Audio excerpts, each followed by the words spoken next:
Thank you so much for your time. A very important platform about peace and security.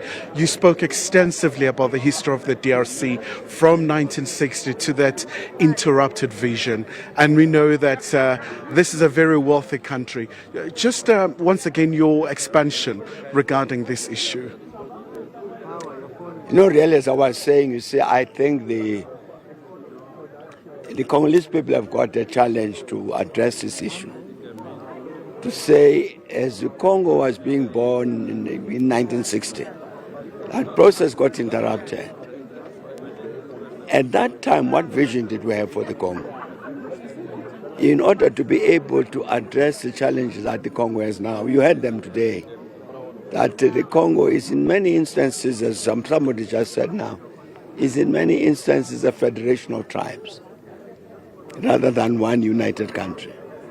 It actually was not the aim to have the Congo like that at the point of independence.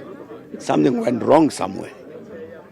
I think they've got to address that matter, and I think it's, given its importance for the future of the continent, all of us need to be very ready to support the Congolese as they work out that future.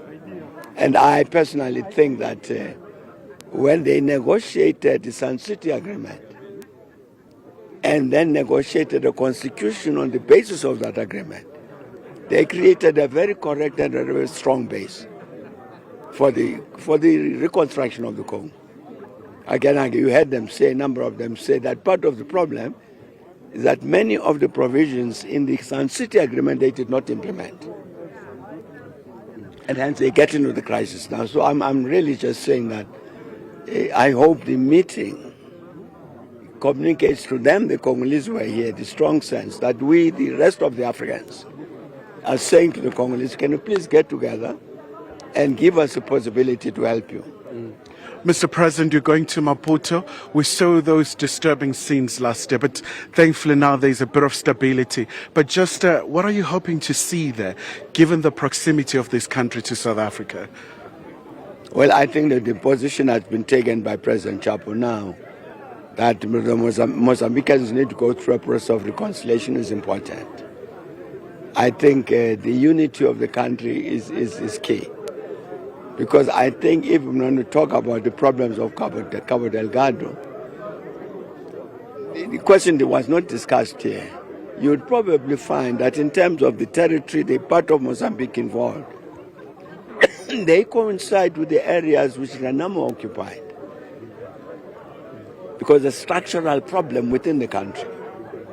So I'm hoping that when we meet with President Chapo and we can discuss all of these things, because Mozambique and South Africa have worked together very closely since our own liberation. We can still do the same. And just before we let you go, Mr. President, G20 presidency, we saw President Trump is saying his vice president is coming through. Pretoria has been aiming for a seamless transition, given the fact that it is the incoming chair of this very important global platform. I think it will still be seamless. Of course, we would have preferred that President Trump comes, but I think we could be perfectly happy that the Vice President Vance comes. Certainly, as a country, our government is indeed very keen to hand over properly. As you've seen, there's been a lot of work that's been put into this G20 work there. And so what we will hand over to the United States at the end of the year will be a very rich program about the agenda of the G20 globally. And I think even they themselves, the Americans, will be happy to see what they will inherit from us.